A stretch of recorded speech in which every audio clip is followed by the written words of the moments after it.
This week on Hermitcraft. I get high from you, baby, and I don't think we should wait. I get high from you. Thanks, Scar, you're a wonderful man. It's He's doing the opposite, scared him away, Scout. Glad you like your plot. Welcome to the Hermitcraft Recap. My name is Pixel Riffs, our writer is LoyXP, and instead of plugging our channels right up front, we are here with a PSA. PythonGB has launched a new Minecraft-only channel. If you don't want to miss all his Hermitcraft episodes, check out the link up there in the iCards. And while you're there, you might want to check out the new modded Minecraft series he started. You might find a little surprise from us in it. That's right, Python is now a multi-channel network, and guess what? BOO is now a Twitch streamer. But perhaps not permanently. By all accounts, B-Dubs expects to return to the YouTubes and Hermitcraft after a month or so of experimental Twitch streaming. In the meantime, take a moment to hop into his streams and congratulate him on an upcoming third baby. As much as I think you will. We're going to do it on Twitch, okay? I'm going to be streaming. I'm going to be streaming a lot. And with that out of the way, let's take a look at all the events and mishaps that occurred on the Hermitcraft server this week. Once again, starting with the glory that is the Hermitcraft Underground Community Project. For the grand opening and plot giveaway, Scar has gathered the finest hermits who weren't asleep and raffled the plots he had amongst them. It only took him an hour because he is a rather skilled cat herder. The NHO didn't care to show up. Viva la revolution. That's the first one. Second thing, where's Mumbo? We don't know. We messaged him. We don't know where he is. We're going to pick a plot for everybody anyway. Hashtag where's Mumbo? Alright, next person. You know, Azuma, that's one of the ugliest blocks in Minecraft that you keep marking with. Alright, that's Thanks, man. I was thinking of you when I placed it. That's the quickest I've ever heard you respond. Not as skilled in redstone, mind you, but he manages to pull off a sugarcane farm for his Scar City base, so that's something. Whoops. Oh, I don't know what I've done. So far, only a handful of hermits have actually announced what they'll be doing with their newfound real estate, and only 2 of them have put a thing on it. Cubfan builds what he calls the Splash of Colour shop, the storefront of which looks like a giant palette. This is going to be a building service where, you know, if the hermits want something that is colorful, or if they want to have color added to something they've already built, this shop that we put here will be able to fill that need. And Azuma starts a storage system delivery and installation service imaginatively named Storage. No word about giant face installation though, despite that being something he's definitely good at. You already know where this is going, judging by the comments on our last video. Maybe I shouldn't have built it all the way at the top of the world. Yeah, if I'd have built that lower down, it would have felt bigger overall, right? Oh well, you live and you learn. It's still pretty crazy. Believe it or not, the prank, which was agreed literally months in advance, actually sparked some controversy amongst people who thought it would affect Mumbo's mob farm. Azuma himself had argued that his face is way too high for the spawning range to reach, and in our professional opinion, if you spoon so much that your counter is already filled up, you pretty much deserve to have your spawn rates messed with. I don't feel like that's fun. I feel like that's just scary, Exuma. Look, they're rubbish mobs as well. Terrible mobs. Awful mobs spawn up here. They barely function. And hey, X can't be that bad. He even cleans up the Guardian prank left by the Convex before building his own. Hilariously enough, his own base ends up Azumed when Tangotech and Impulse build a giant scream mask like the one Azuma wears when he records his guitar videos.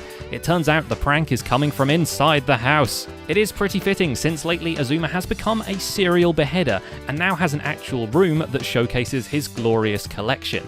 And while that's pretty metal, let's not forget that next to the entrance into his base there is now an Aztec pyramid-like structure and a literal bubbly bloodbath. Many more sinister things are converging over at Zombie Cleo's base, when a harmless tour of the perimeter for XP Crafted turns into a full initiation with animal sacrifice. It's time for you to, it's time for you to show that your worship to the head god.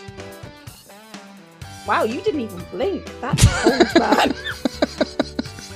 Full disclosure, we would appreciate if she wouldn't sacrifice our only writer and editing monkey every other episode. This is why we're still behind on the Hermit Quest recap. Meanwhile, back at Stately Wayne Manor, XB spends some time up in the mountains laying some spirally foundations for the epic statues he has planned, but not before he's visited Cubfan for an updated tour and to request an Elytra launcher. Back in the house, he installs hidden lighting and completes his glowing basement floor. XB's mansion is now New York's hottest club.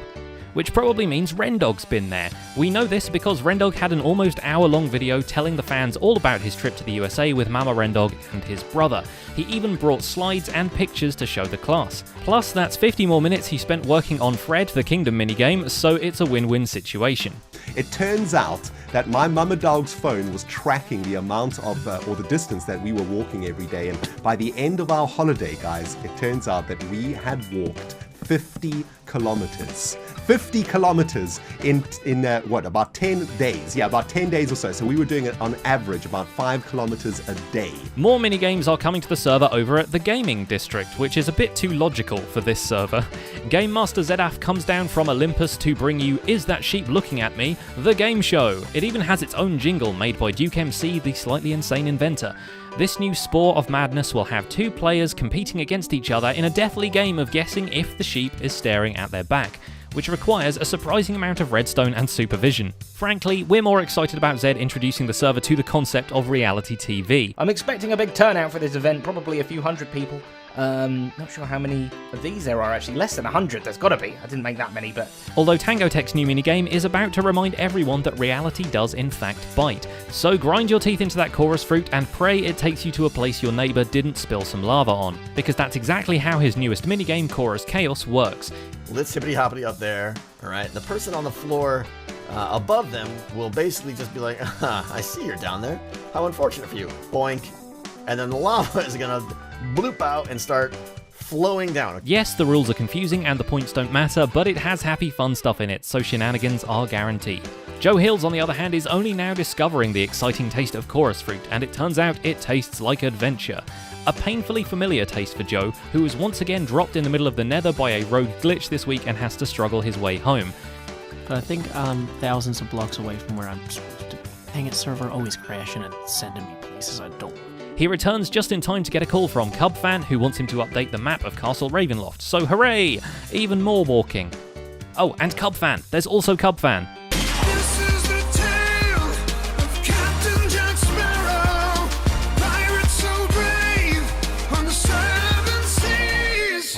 Twitter jokes aside, Cub has a great time repainting stuff this week, starting with him recoloring his entire island green with some assistance from a helpful mushroom, and ending with him painting literal stars on the blackest walls of the Carb Hub while geeking out about the solar eclipse he was lucky enough to witness.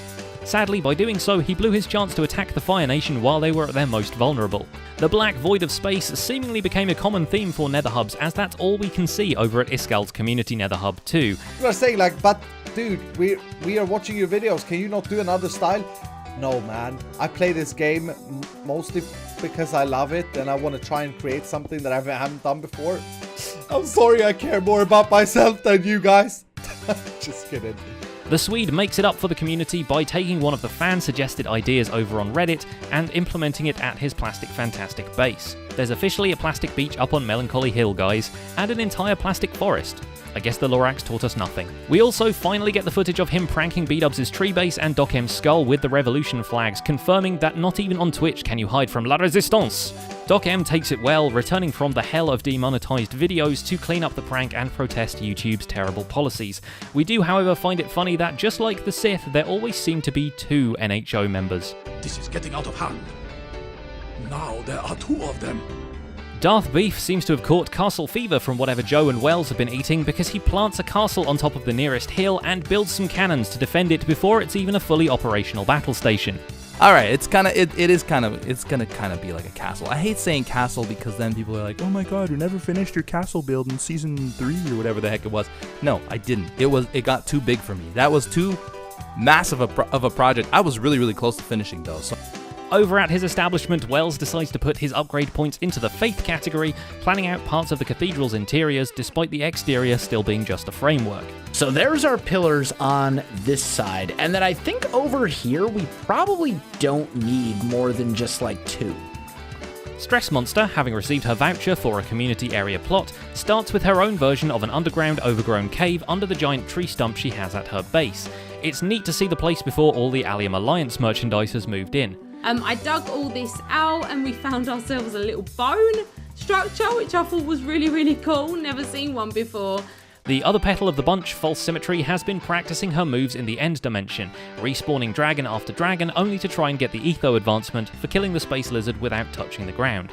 Back at her base, False finishes the mushroom-producing conveyor of the Mushroom Factory, so it now uncharacteristically produces mostly beef and leather. That's a PR nightmare waiting to happen. TFC could use a conveyor for his latest task, moving his villager breeder down below the surface so the grounds of the fort can be cleared for building. Mumbo Jumbo attempts a villager breeder at his base, but sadly only has enough time to just move the testificates in due to a vet appointment for his cat Benji. And frankly, his fanbase would prefer a healthy cat to a bunch of villager toddlers, so it pretty much works out for everyone.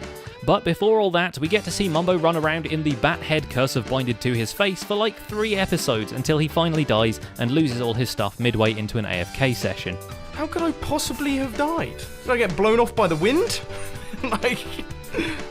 In other news, Mumbo has dried another rhombus of his base, finished a separate storage sorter for the farm's output, and built a flowers but mostly seeds farm. Plus, he tells us about the time he got to sign an actual Bumbo Cactoni at a convention, increasing the sold amount of the solar-powered wobbly cactuses by at least 1. And finally we have Ijevin, returning to the series and settling down in his giant guardian face, if only to escape from the villagers inhabiting his mountain base. He works on remodeling the interiors into a much greyer colour scheme and making the place look a bit more homely. We living in the old ages, boys. We out here working with stone. And that's pretty much it for this week's recap. Our writer is LoyXP and my name is PixelRiffs. If you missed the shameless plug at the beginning of the episode, I've started a co-op series with Python GB and episode 1 of that is in the end cards. We would really appreciate you checking it out. Don't forget to leave a like while you're still here, subscribe so you won't miss future episodes of the recap, and share this video with the Hermitcraft fans in your life. Thanks for watching, and we'll see you next week.